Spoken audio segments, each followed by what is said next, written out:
All right. Okay, I hope I'm on. Make sure you can all hear me. Hello and welcome everybody. I'm just going to wait here for a moment to make sure that you all can see me and hear me. I don't see any chats coming in saying otherwise, so I assume you're all here. Hello. All right, so welcome and thank you for joining me. Thanks to HealthFlix for organizing this and offering these amazing talks. I've been trying to tune in and watch most of them, and they've been just wonderful. So thank you, and thanks for inviting me to be a part of it. So my name is Shelly Prosko, and I'm coming to you from my home here in Sylvan Lake, Alberta. It's a small town in the western part of Canada, and the topic I'm sharing with you today is on compassion. And I chose this topic because I really believe it's important and it's relevant for all of us at this time. And it can be beneficial for us even to practice these things, not just now, but even beyond. And I believe this for a few reasons. Number one, just through my own experience. So as I learn more about compassion, and that includes self-compassion as well, and we'll talk about that. That's an important piece to this. As I learn more about this topic of compassion and do these practices that I'll be sharing with you today, I've seen a lot of value that it's had just in my own personal life, as well as in my professional career, both as a physiotherapist and a yoga therapist. So I integrate yoga practices and the teachings into my physiotherapy sessions. And that includes these compassion practices. And as I work with people who sustain all kinds of different injuries, some are traumatic injuries, some are life-changing, and some people even come to see me with chronic pain. So they've been living for persisting pain for sometimes months or even years, decades. And these people experience all kinds of adversity in their lives and related to their condition or the situation. And this may be some of you, may be relevant to some of you who are listening as well right now. And so there can be a lot of losses and a lot of uncertainty, like losing certain movement or certain function, not able to do certain activities that you used to enjoy. Of course, there may be even job losses or loss of financial status, and even loss of relationships or a change in relationships and social connections. And we evidence that there's an increased correlation with perceived social isolation and people who live with persisting pain. So things like anxiety and depression, anger, fear, people feeling really overwhelmed and fatigued, and even things like guilt and self-blame are commonly experienced. So I've seen the benefits that compassion can have in these situations. And then the second reason why I believe these compassion practices in this topic can be so valuable for us at this time is because that's what the research is telling us. So the research shows that compassion and its three orientations. So Professor Paul Gilbert, he's a clinical psychologist at Derby in the UK, and he's one of our leaders in compassion research, and he talks about the three orientations of compassion, which one is giving, and then the second one is the receiving of compassion, and then the third is giving and receiving to yourself. So that's where that self-compassion comes in. So the research shows us that these three orientations have a lot of positive mental and physiological health benefits that can support us in coping with these difficult times. And things like it can help reduce the stress response. So we have a more healthy response to the stressors, help us reduce the anxiety and depression or depressive symptoms, and rumination. So that's like the ruminating on thoughts, like excess worry over and over and over again, and you just can't get it out of your mind. And you have these stories, and that's gives you a sense of what rumination means. You're ruminating on something and you're so focused on it and there's nothing you can do. You have no control. You can't get it out of your head. And then even changes in our nervous systems and even in our brain helps us feel more safe. these compassion practices and helps us feel more connected and therefore less threatened.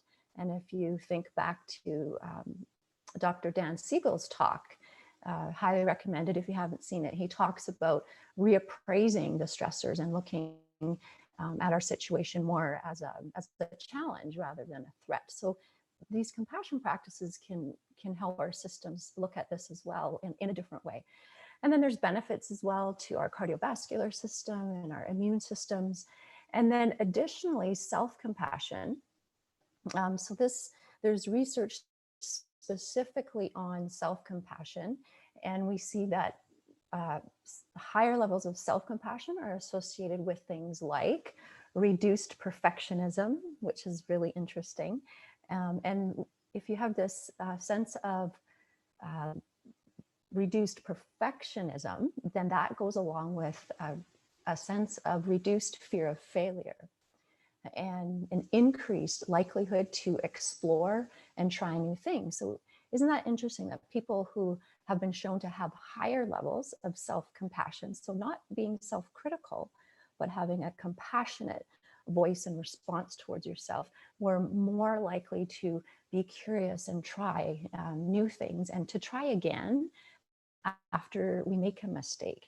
And we have an improved ability to cope with failure or adversity and adopt adaptive coping strategies. And self-compassion, there's also some research that shows that it helps to support healthcare providers and their health and well-being and help manage stressors of caregiving and address burnout. So we can really start to get a sense. I hope you can, just from that, I kind of tried to compile everything really quickly there, but I hope we can start to get a sense of the value that compassion can have in helping us navigate this crisis and why it might be relevant for us to learn more about it. So my intentions for the session today is to provide you with some of these deeper insights into compassion. And I hope you come away understanding that compassion is not just about being nice or even just about being kind. It's more nuanced than that, as you'll see. And then I'll also guide you through some practices and give you some practical tips and resources at the end. And then we'll have a Q&A, so you can jot your questions down in the chat box on the side or the questions on the bottom. So how about we start with a practice? So I invite you to join me here as I guide you through the sort of like a centering and awareness practice. And you know, the purpose of this is just to really help us get all fully settled and 100% present as best as we can. And so just check in with yourself right now and check even the environment that you're in and ask yourself if you feel comfortable. So this will be about 5 minutes. So ask yourself if you feel comfortable. Do you feel supported? Do you feel safe in this situation right now? And if not, see if you can get into a position of comfort, support, and where you feel like you feel safe and that you're going to be okay for the next 5 minutes here listening to me. Here we go. So you can keep your eyes open or closed. Now, sometimes when we close our eyes, it can help us be less distracted and go more within and be present, but not everybody feels comfortable with eyes closed. So you choose. And just start to become aware of the overall general state of your thoughts. And you don't have to judge the thoughts or necessarily analyze them, just getting an overall general idea of where are your thoughts at right now, and kind of explore and play around to see if you can be the observer of the thoughts, like you're just watching them.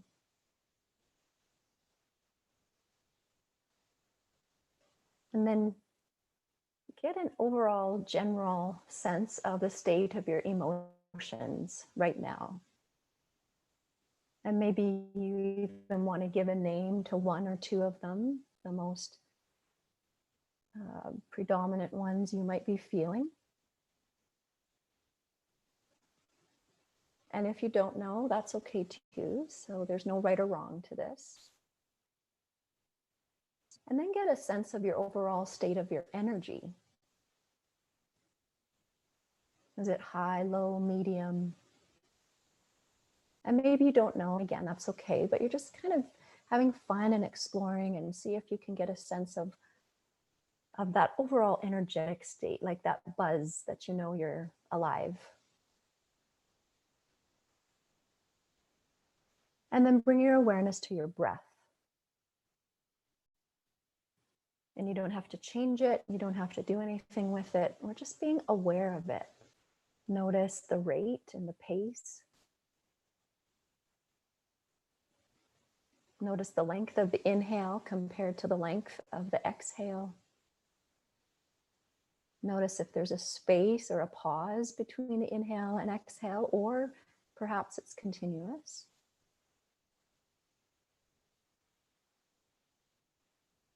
And notice any qualities of the breath. So does it feel bumpy or rigid, or maybe smooth or soft?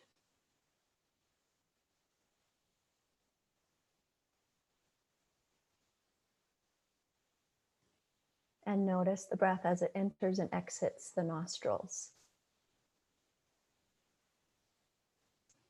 Maybe you can get a sense of the temperature of the breath. So as it enters, perhaps the air is more dry and cool. And as it exits the nostrils, perhaps it's more warmed and moistened.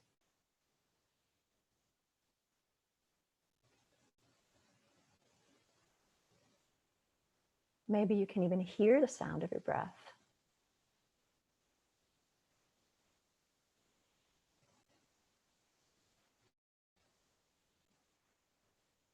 And maybe you can tell if you're breathing more through one side of the nostril or the other.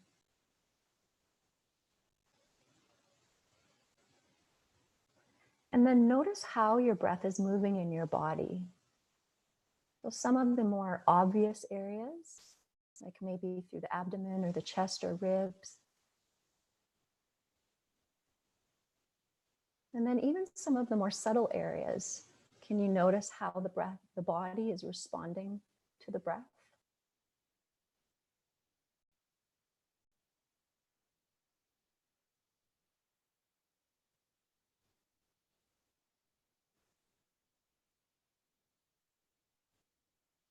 And then bring your awareness to your body, just overall from head to fingers, head to toes. Just feeling any physical sensations that might stand out. Noticing where your body is touching the supporting surface beneath you. So maybe at the feet, or the chair at the back of the thighs, or the sit bones, or the chair at the back of the body. Notice where body parts are touching other body parts. Maybe your forearms or your hands are on your lap.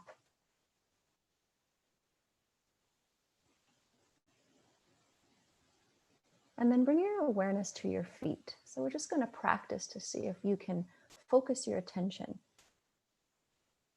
And so can you bring your attention to the tops of your feet, the bottoms, ankles, and then up the legs to the knees? Can you get a sense of the position that your knees are in? And your hips, your pelvis, and maybe you can feel those sit bones on the chair if you're sitting. And then can you feel your whole trunk? So the front part, all the way from the pubic bone up to your breastbone, or even to the throat. And then the side of the body, both right and left, from the top of that pelvis up to the armpits. And then the back body from your tailbone all the way up to the back of the neck.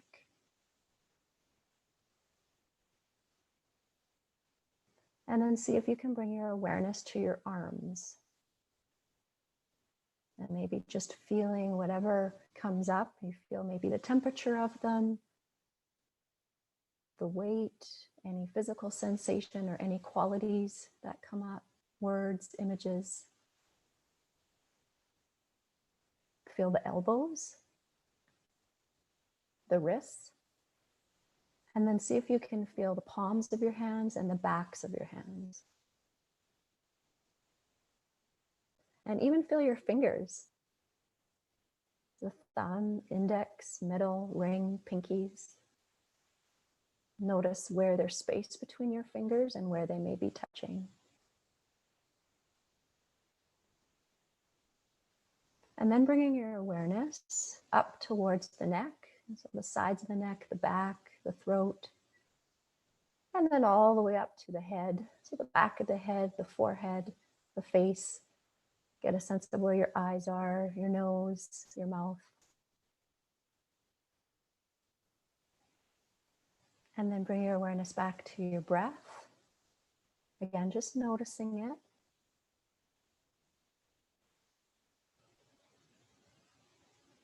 And then finally, I invite you to think of one thing that you're grateful for today.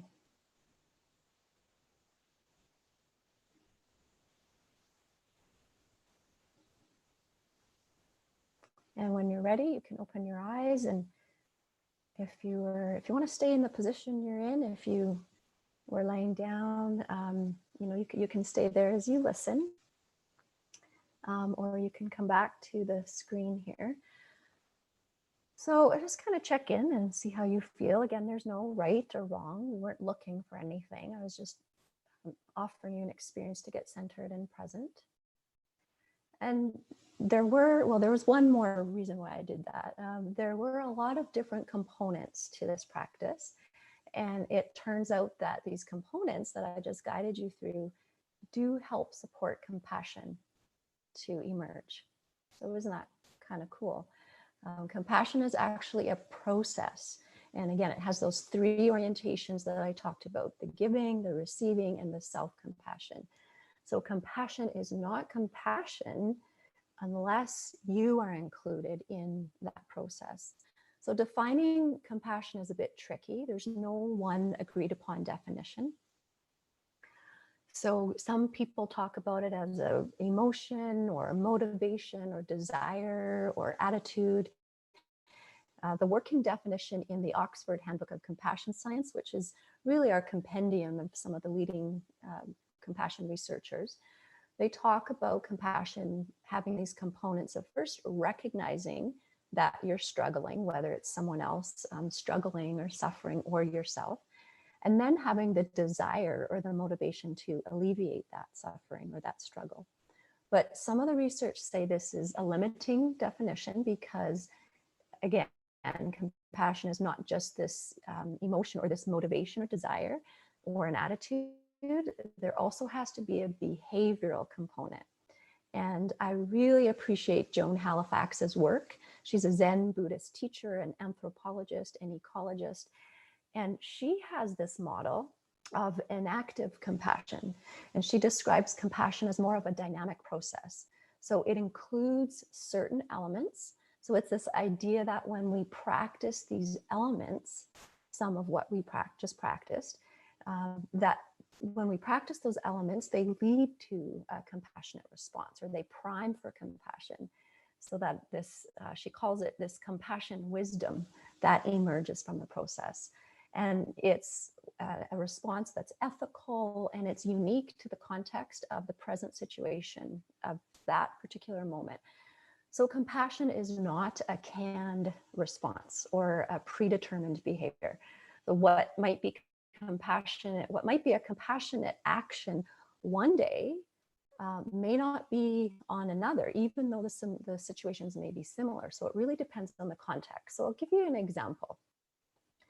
So let's just imagine for a moment, it's a few months ago, and you found yourself in a situation, maybe it was at work and something happened and you were really angry and irritated and frustrated. It was a certain issue with a certain person and a certain conversation that perhaps happens quite often. And going through this process of priming for a compassionate response, you, let's say, find that your self-compassionate response is to really reach out and receive social support and connection and have time spent with some really trusted friends and even colleagues at your workplace to really hear you and see you and understand you. And you really benefited also, let's say, from some really vigorous exercise after when you got home from work. Just, it was a great release for that anger and irritation and frustration. So that was your compassionate act towards yourself. And then fast forward, let's say, to today. And you have almost a similar situation. So you have that anger, irritation, and the same issue came up again. Even maybe the same person in the same conversation. It's just that same irritating situation over and over again. This time, perhaps it was over email or a Zoom call because of our physical distancing right now, but it was essentially the same, and it brought up those same feelings. But now, as you go through this process today, you're in a situation where you're working from home and you're trying to transition everything online. You're homeschooling your 2 kids. Your partner is also trying to figure out how to do things at home. And you're being invited, let's say, to all those trusted friends that you went to before. You've seen them every other day or on Zoom. You're being invited to these Zoom social dinner meetings almost every other night. And at this moment right now, you're feeling actually quite fatigued and drained. And if you listen to Matthew Taylor's talk on the rebooting the human, and you remember how we talked about that battery getting sucked dry, and so maybe there's even some of that. You're feeling just really sensitive with your mood, and you're feeling even just confused, and you can't pay attention, and you're just really sucked dry. So your self-compassionate response in this moment might be solitude. It might be that you just feel like you need some alone time, some stillness. And instead of that vigorous exercise that really served you a few weeks ago in the same situation, today you need some rest and a restorative practice, and maybe even something similar to the one earlier today, like the yoga nidra practice or something like that. So compassion is this ongoing process that involves non-judgmental awareness of your struggle or another person's, and the awareness and acknowledgement of your needs with the desire and the capacity to actively address those needs. And the good news is that we can actually train for compassion, and that's through this inactive compassion and these elements. So I'm not going to go through these in detail just because of time, and also because you can read them elsewhere. And I'll give you those resources at the end if anyone's interested in reading more about it. But I will just mention briefly, we've done some of them already, but one would be first and foremost having the intention to alleviate the struggle. So setting an intention, like for example, I genuinely care for myself, or I genuinely am going to serve myself first, and then the other, the whole oxygen, put your own oxygen mask on first before serving another. So you can even set the attention, how can I serve? How can I serve? And remember that serving self and serving others and the greater situation. So intention is one element you can practice. And also attention. So being fully present in the moment, mindfulness, and that's what we just did. And a lot of these talks here in HealthFlix, there's so many different opportunities to practice mindfulness and focusing your attention and awareness. And also being aware of your own physiological state, your emotions, and being fully embodied. So meaning being fully present, and at the same time you're present, you're present with your inside state and your body, your mind, like the scan we did through the thoughts, the emotions, the body, the breath. And also you're at the same time dividing your attention between that and also the person you're listening to, if this happens to be a situation where you're with other people and the environment. So that's a skill that we can develop that can help prime us then for a more appropriate or a more compassionate response. And it's this idea that the research shows that the more aware we are of our own state, the more aware we are of our emotions, the more aware we are of our needs, and the more aware we are of others' emotions and their needs. So then that provides us with some clarity and some insight into how to provide a response that meets the needs. And so I hope you can see how this compassion is this wisdom that emerges. And then of course the engagement part is compassion in action. So that's what I was saying. There needs to be some sort of behavior. Being well-intentioned is good, but we need a behavior as well.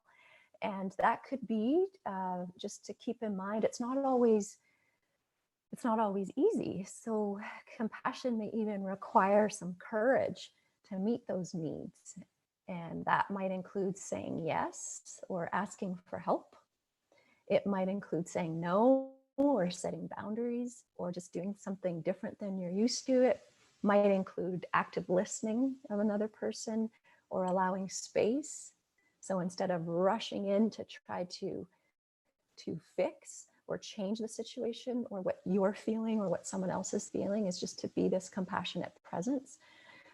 So that's all part of it. Now, the last few minutes here, I'm going to take you through another practice, and it's a self-compassion practice. And we cannot have any session talking about self-compassion without mentioning one of our leaders in self-compassion research, Kristin Neff, and also her research partner, Chris Germer. So she has done some phenomenal research. If you're interested, look up her work. She has a lot of free stuff online, free practices and articles.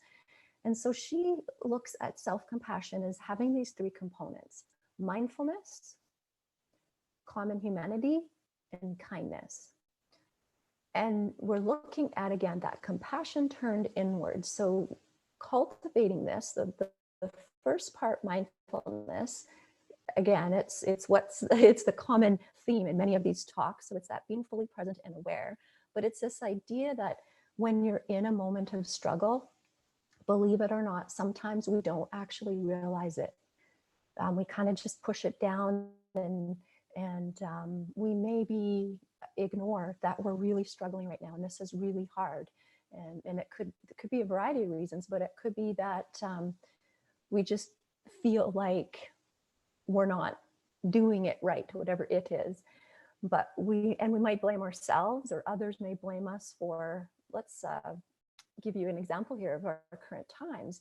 We might blame ourselves for being too panicking of this situation, or I think, oh, we shoulding ourselves, right? We shouldn't be panicking too much. And, or maybe you're someone who's been doing some of that hoarding of some of the resources, and maybe you're accusing yourself, or again, others accusing you of overreacting, or maybe you're on the other end and you're blaming yourself or others blaming you for not taking this crisis serious enough, or being sort of indifferent and going about as business as usual.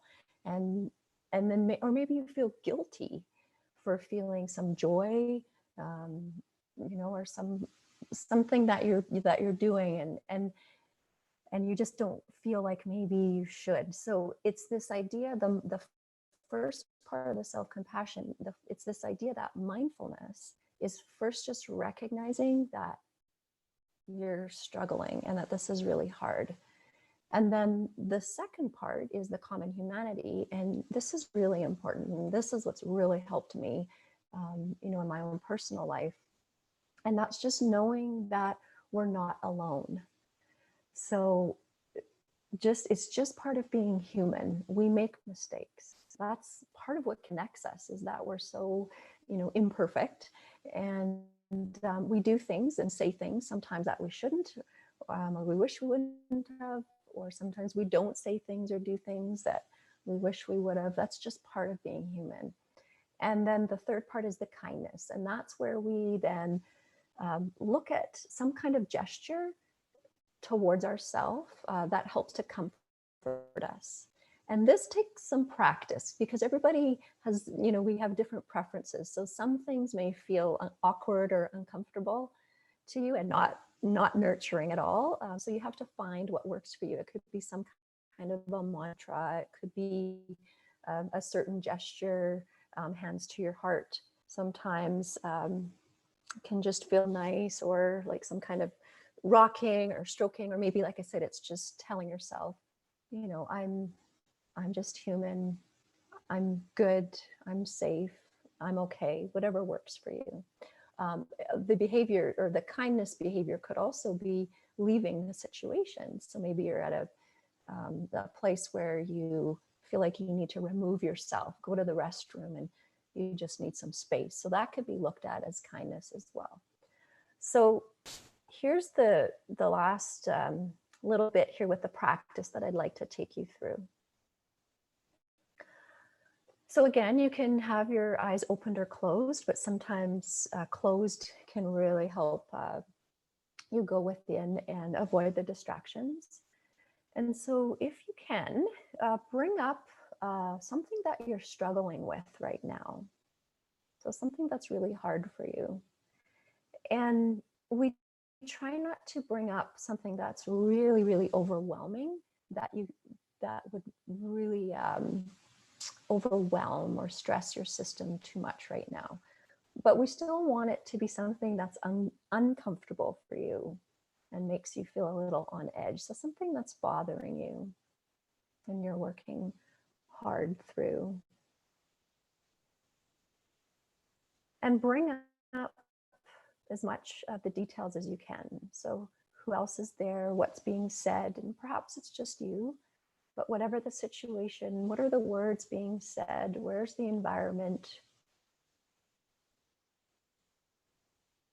And bringing up some feelings that start to come up, as long as you're feeling safe. So remember, please take care of yourself first. And thoughts that might go through, and then even maybe check in how it affects your breath or your body. And then this is the part where we do we practice those three components. So you're in this situation, you're really struggling, you're feeling the tension or the discomfort. And then this is where we do the first part, just being mindful. I'm really struggling in this moment. This is hard. Perhaps it's something that you're not proud you did or said. You can acknowledge, yeah, I made a mistake. And going into that radical self-acceptance, I feel blank. You can even label an emotion. Being honest as you can with yourself. And then the common humanity part. So now you can bring in, perhaps it's just the self-talk once again. Okay, this is part of being human. Other people go through this as well. Other people would have made the same decision given the circumstances or the state that you're in. I'm tired, I'm doing my best. This is hard, but I'm not alone. And if we're vulnerable enough to admit what's going on, we'll actually find we're not alone. It is what connects us, and we're not the only one that struggles. And you could bring some lightness into it. Oh, look at me being human again. And then the third part, the kindness part. So you can ask yourself, what do I need to hear right now? So what would you like to hear right now? Whether it's someone you love or, whoever, what do you just so wish someone would tell you right now? And maybe you could try saying that to yourself. And if that's hard for you, you can imagine if someone you love was in the same situation, and what would you say to them? So offer some sort of support or kindness to yourself. And this is where we can bring the hands to the heart. This is one of my favorites personally. And I have my own little personal mantra that I say. It changes within the situation.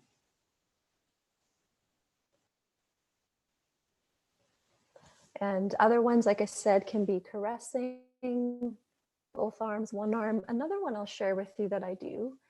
So you can open your eyes if you like now. But another one I do is I'll cross my hands, because in public, if I'm in a situation, I'm not necessarily going to stop, drop, and cross. We'll have a self-compassion tribe of us who, she's doing her self-compassion practice. So, that might not be something that I want to do in the middle of a situation or in the middle of a talk. So I cross my hands and I'll just have one thumb on top and I just kind of caress, kind of stroke.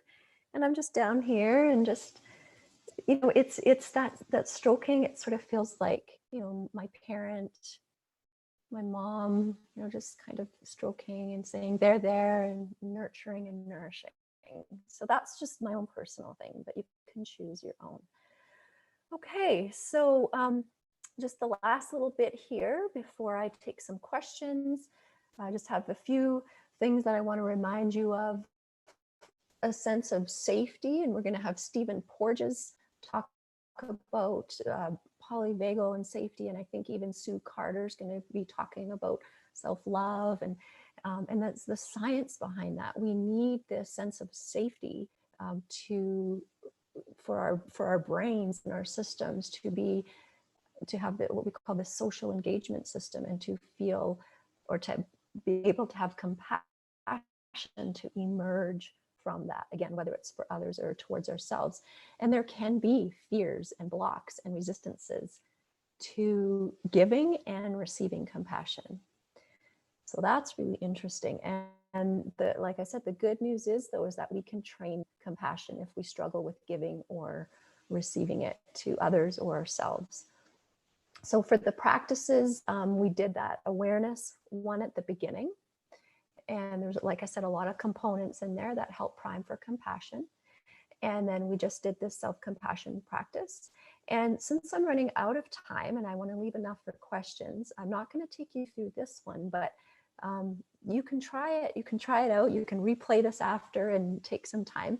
It's a beautiful self-appreciation meditation. And again, this is inspired by Kristin Neff.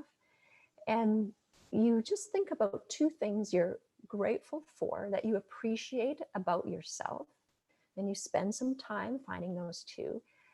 And then you go deeper and you do it again and you find another two things. So what are you really appreciative about yourself?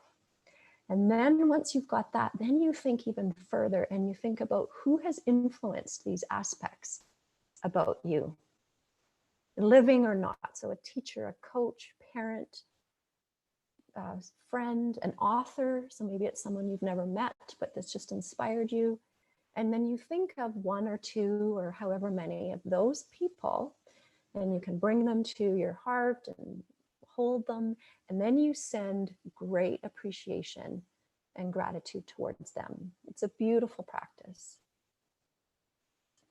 And then other mindfulness practices, I have a toilet meditation. So you can Google my name, Shelly Prosko toilet meditation. It'll pop up. It's totally free on YouTube, but I like it because you go to the bathroom 6 to 8 times a day.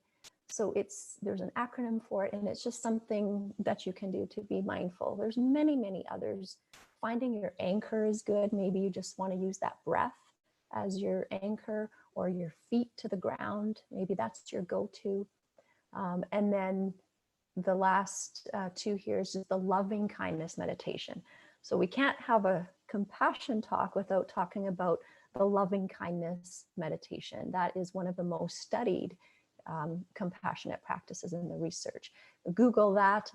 I really enjoy Sharon Salzberg's loving kindness meditation, and you'll find out all about that. And then the mantra, just this is enough. Just this is enough is one that I personally like. And to serve self is to serve others, and to serve others is to serve self. So I like that one as well. Okay, so we've got some time for questions. Thank you to HealthFlix, I'll say that now, and all the presenters and all the people I work with in pain and other conditions that have really inspired this work, and the compassion researchers. And shout out to Keith Meldrum and his A Path Forward is the name of his Facebook group. I asked him if I could use that for the title of this talk, because I just love that name, right? Because it's not just talking about now in this crisis, but how do we go forward? Keith is known for his advocacy work and being a champion for people in pain and living with chronic pain. And he's the founding member of the International Association for the Study of Pain's Global Alliance of Pain Patient Advocates. And then please donate to Doctors Without Borders if you find that you really appreciated this and you have some extra resources laying around. Okay, so let me see if there are any questions. Hope I don't click myself out here.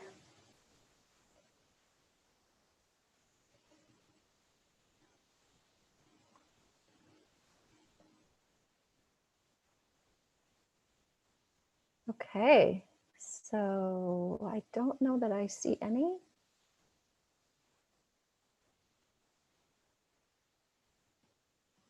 Okay, well, there are some. Okay.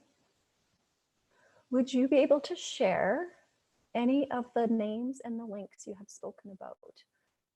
Yes, absolutely. So, so I've mentioned Kristin Neff, and I think her site is self-compassion.org, but if you Google her name and self-compassion, Neff, you'll find her site.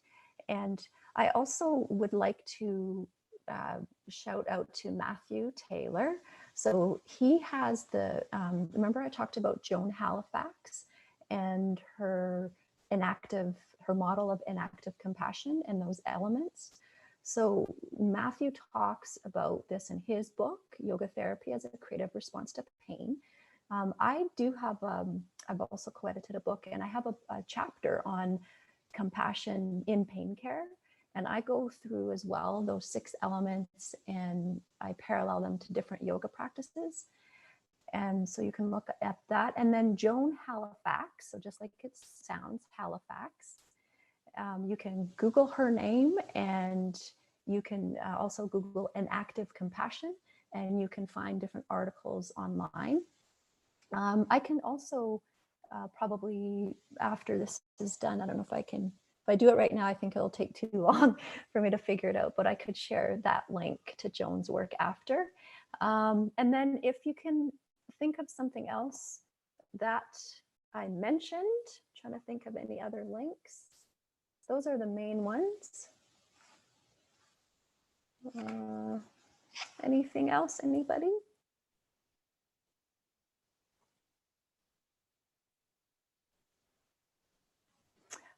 There's also actually one that I would highly recommend. It's a free ebook, and it is called Compassion Bridging Science and Practice. And it's Tanya Singer and Boltz is the last name. Those are the 2 editors, and there's a whole bunch of the some of the leading compassion researchers in there. And it even talks about all the different compassion training programs around the world. There's probably almost a dozen now. So that's an interesting ebook with a lot of interesting information. So, okay. Well, I don't know, let me just see. I hope I'm not missing any questions.